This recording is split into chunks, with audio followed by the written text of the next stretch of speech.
우리 대표님 좋은 말씀 다시 한번 큰 박수로. 네. 그럼 혹시 또 우리 대표님께 뭐 궁금한 점이 혹시 여쭤볼 일이 있을까요? 예, 말씀을. 예.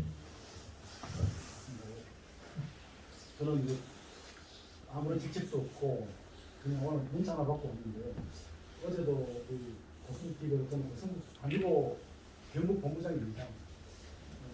그냥 아스팔트에서 광화문에서 주로 이렇게 활동하는 사람인데 고향은 여기인데 우리 황 대표님도 어제도 고승TV를 제가 열심히 보는 사람인데 보면서 좀 아쉬웠던 질문이 하나 있습니다.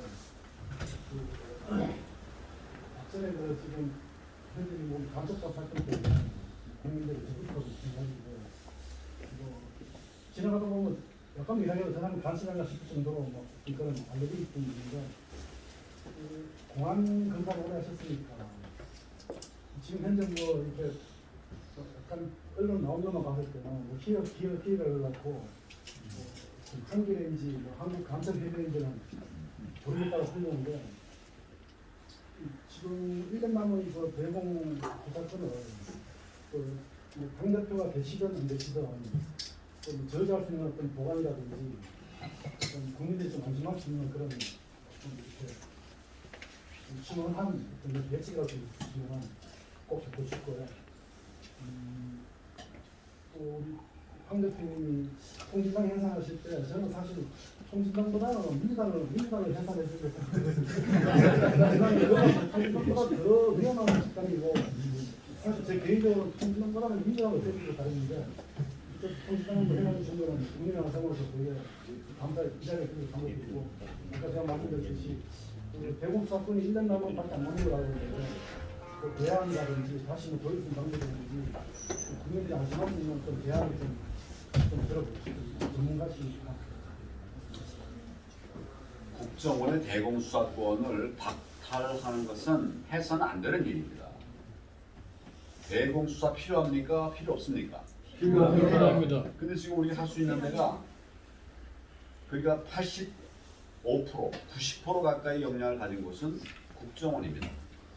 경찰은 사람은 많이 있지만 경험도 없고 정보도 부족해서 이거 할 수 없어요. 검찰은 어떠냐? 검찰은 넘어온 사건, 송치된 사건을 할 수 있지만 검찰이 간첩 찾아내는 기능은 사실 없습니다. 그러면 간첩 잡는 것을 누가 해야 되느냐? 누가 해야 될까요? 국정원밖에 할 데가 없어요. 제가 80%, 90% 얘기했지만 거의 그냥 100%가 국정원 예산할 수 있는 거예요. 그동안 역사적으로 보면 경찰이 가끔 이제 간첩 잡아하는 것이 있었지만 대체로는 이제 국정원이 다 하고 아니면 정보를 확보해가지고 경찰에 넘겨주고 이제 이렇게 해서 하는 거예요. 간첩 잡는 기관이 국정원밖에 없는데 그 수사권을 박탈한 거예요. 누가 박탈한 겁니까? 문재인이 박탈한 거예요. 근데 그 멍하고 쳐다보고 앉아서 그냥 넘어간다? 말도 안 되는 것이죠. 저는 국정원의 간첩 수사권을 회복해야 된다. 되찾아와야 된다. 이렇게 생각합니다. 그러려고 하면 법 개정이 필요할 거예요. 이건 치열한 법 수행이 필요합니다. 그러나 국민들에게 충분하게 알리면 이게 안 될 바가 아니다. 그리고 우리가 그거 지금부터 얘기를 하면 얼마 뒤에 1년 반 뒤에 총선이 있지 않습니까? 이런 폐해를 국민들이 알면 그때는 바꿀 거예요. 그러니까 결과적으로는 이제 법 개정이 필요한데 법 개정이 어려울 것 같지만 이제 기회는 금방 온다. 그리고 국민들이 이렇게 분노하는 마당에 지금 간첩 수사 없다 이런 사람 없는 것 같아요. 간첩들이 막 드글드글 나오니까 제가 간첩들이 전국에 깔려 있다라고 말할 때 어떤 사람 에이 이거 뭐 종북물이네 이런 얘기를 그런 생각을 한 사람이 있을지 모르겠어요. 저는 평생 간첩 잡는 사람이에요. 부정선거 잡던 사람입니다. 보이고 아니까 얘기하는 건데 이건 그냥 막 묵살해가지고는 제가 옛날에 갖고 있던 정보로는 간첩들이 5만 내지 10만이까지 있어요. 더 늘었을 겁니다. 이거는 반드시 막아내야 됩니다. 그래서 좀 이거를 법 개정을 하거나 안 되면 우리 지난 다음 총선에서 이겨서 법 개정을 바꿔내야 되고 만약 이게 안 된다 할지라도 국정원에 사실상 수사 기능에 준하는 이런 역할을 할 수 있도록 그건 뭐 사실 지금도 하려고 하면 할 수 있어요. 그래서 이 행정입법도 있고 하니까 그런 방법으로 나가는 이런 생각을 하고요. 두 번째 질문이 뭐였죠? 아쉬운 점이죠. 민주당 대상을 저는 뭐 민주당을 해산을 할 수는 없을 것 같고 왜냐하면 덩어리가 이제 뭐 섞여 있거든요. 민주당에는 사실은 종북 좌파와 또 어떻게 보면 과거의 민주화 세력이라는 게 섞여 있어요. 그러니까 이거를 선별해서 통일당뿐만 아니라 민주당 안에 들어가 있는 막 극단적으로 말하면 간첩 또 우리 민주적 기본 질서에 위배되는 사람들을 속간해서 필요한 대로 처벌해가지고 정리하는 것이 합리성이 아닌가.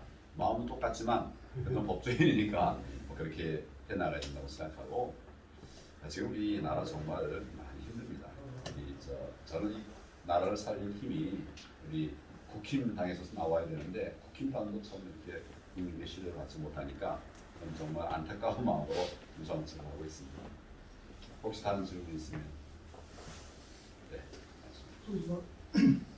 전번에도 안철수 의원님들이 오시고 조기 의원님 오늘 방강 전 총리께서 오셔서 특별히 오셨어요. 그리고 민주주의 배가 위기에 대해서 상당히 관심도 많이 갖고 있는데 특히 황교안 전 총리께서는 국토본에서 상당히 활동을 하고 오늘 또 유승민 전 의원이 기법을 하기 때문에 반드시 상동으로 올라가고 토론을 통해서 지금 공평호하고 김경우 전 의원들이 지금 설치는 저는 부정선거가 아주 있다고 생각하는 사람이에요. 저는 공과대학이 나오기 때문에 그거는 지금 여러 가지 증거들이 있는데도 불구하고 대부분 국민의힘에서도 그걸 기피하고 그 말을 하는 걸 기피하고 그걸 아주 이상한 그거로 하는데 그 사실 이래서는 국가의 미래나 장래가 없기 때문에 이걸 고치지 않고서는 아까 얘가 모든 그 민주주의가 회복하지 될 수 없기 때문에 거기에 대해서 우리 전 총리께서 어떻게 하태경이라든지 이런 사람들, 이준석 이런 사람들 저기 없다고 지금 브로킹하고 방어를 치지만 좀 구조적으로 해갖고 이 민주주의가 회복될 수 있던데 노력을 좀 많이 해줬으면 좋겠습니다. 이제 표를 뭐 더 많이 얻으려면 이제 부정선거 얘기를 좀 자제하라. 여러 사람이 그렇게 얘기를 하는데 이게 안 할 수가 없네요. 제가 사진 하나만 보여드리겠습니다. 사진 하나만 보여드리겠습니다. 조금 쳤는데 시간이 걸릴지도 모르겠습니다만.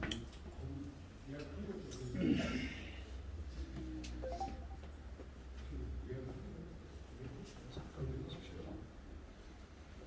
자, 요런 사진 하나 보여드릴게요. 사진인데 여기 보면 국회의원 선거 투표, 연수구을 선거 관리, 선거구, 연수구을 선거구 다 보이시죠? 네. 위에는 지금 연수구을 선거구 이렇게 있죠? 이게 재검표하면서 나온 투표용지들이에요. 재검표 할 때 나왔던 투표용지라는 거는 유권자가 투표한 다음에 개표한 다음에 이의가 있어가지고 봉함해 놓은 거거든요. 그걸 연 것이 재검표예요. 그러면 우리 유권자가 투표한 그 투표용지가 나와야 될 거 아닙니까? 근데 거기서 이게 나왔어요. 이런 게. 위는 연수구인데 요 밑에 보십시오. 요 밑에.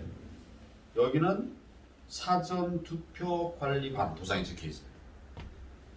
한 장인데. 투표지가 한 장인데 위는 지역구, 밑에는 비례대표, 투표용지가 한 장에 나와 있어요. 이런 투표용지를 받은 사람이 과연 여기다 투표했겠습니까? 어떻게 생각하세요? 여기다 투표했다고 돼 있어요.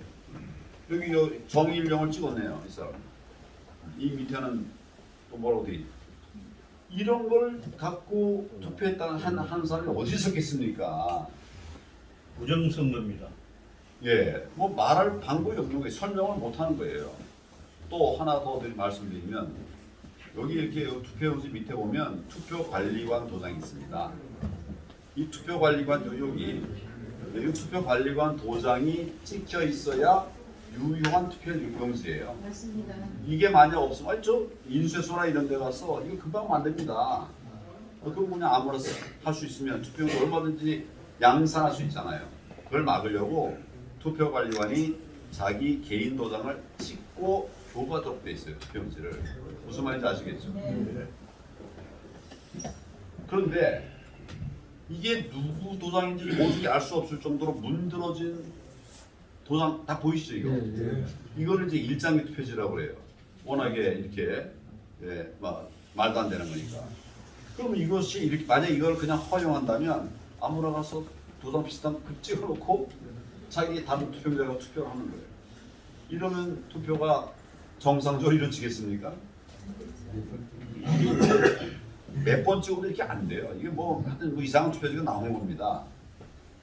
이게 몇 장이 나왔냐? 그 인천의 송도 이 투표소에서 1,900명이 투표를 했습니다. 그래서 여기 1,000장 넘게 나왔어요. 1,000장 넘게 나왔어요. 그리고 재검표할 때 대법관들이 하는데 자기들도 보니까 황당하잖아요. 그래서 이 중에 270장은 유효로 돼 있던 걸 무효로 처리했습니다. 이거 하나만으로도 어떻게 그 투표를 유효하게 합니까? 유효하게 할 수 있습니까? 무슨 말인지 아시겠죠? 그래서 왜 그 대법원은 왜 그럼 이렇게 놓고서 저 당선 무효 안 했느냐? 지금 표차는 그 민경호 의원이 진건 한 1,000여 표 줬, 3,000여 표 줬대요. 근데 이거 270표 해봐야 선거의 당락에 영향을 미치지 않는다. 아니지. 그래서 기각을 해버렸어요. 오스트리아 이건 한 투표장 하나가 적발돼 갖고 전체 선거가 무효가 되지 않았습니까? 그러니까 이게 참 이거 말고도 참 너무. 제가 이걸 보고서 어떻게 평생 선거 싸움 봤던 사람이 보고 너무 뻔하게 이거 그러나 이제 그럼 누가 했냐? 이제 그 수사를 통해서 밝혀야 되죠. 근데 누가 했는지 모르. 너희들이 밝히지 않았으니까 우리 처음 이거 말도 안 되는 소리예요. 그래서 왜 부정선거 얘기가 나왔는지 하여튼 이 문제는 아는 분들이 이제 해서 나갈 겁니다. 그리고 저는 이제 대한민국의 미래를 향해서 나갈 거예요. 아까 제가 30년 집권은 다 미래를 향한 것이고 우리 당원 중심 정당 다 미래에 우리가 만들어가야 될 나라를 나가는 것입니다. 그리고 이제 정말 이제 대통령 출범했는데 정말 잘 할 수 있도록 해나가는 것도 아까 얘기한 30년의 첫 번째 다리가 되는 거죠. 그래서 우리 특히 이제 우리 경주 이석기, 김석기 자꾸 이석기가 나는데 김석기 경찰 출신이고 저희 당에서도 정말 많은 역할을 하고 있어요. 지금 사무총장으로 중책을 또 맡고 있는데 앞으로 더 큰 정치인이 될 수 있도록 여러분들이 많이 도와주시길 바랍니다. 그렇게 하시겠습니다. 앞으로 중에도 또 제가 사과드릴 것은 너무 또 갑자기 연락을 드렸어요. 이거 뭐 이미 정해진 것이 아니라 많은 당원들을 만나서 이제 내 뜻도 얘기를 하고 전할 기회가 있어야 되는데 여러분, 내가 이 얘기는 안 할 수가 없네요. 얼마 전에 며칠 전 일주일 전 됐죠. 여론조사를 했는데 1, 2, 3 제가 4예요. 그 다음에 뭐 누구 하나 돼서 5 이렇게 해서 6 나가는데 대형 신문 아주 여러분 다 보는 신문이에요. 거기 어떻게 보도나왔는가 하면 큰 사진 1, 2, 3 4명의 사진 딱 올라왔는데 1, 2, 3까지 나오고 그 다음에 나보다 저 뒤에 있는 분이 사진이 또 올라와 있어요. 저는 저 뒤에 이름만 3글자 남아있어요. 황교안도 출마했다. 몇 %였다는 말도 이런 일이 지금 벌어지고 있습니다. 왜 이럴까? 이건 제가 여러분들에게 퀘스천으로 드리겠습니다. 그러나 저는 정의를 세우기 위해서 이런 모든 거짓과 싸워서 반드시 이겨낼 것입니다. 예. 여러분 함께 하겠습니다. 새해 복 많이 받으십시오. 안전 자리에서 대표님 앞에 앉으시고 사진을 지금 다 했나요?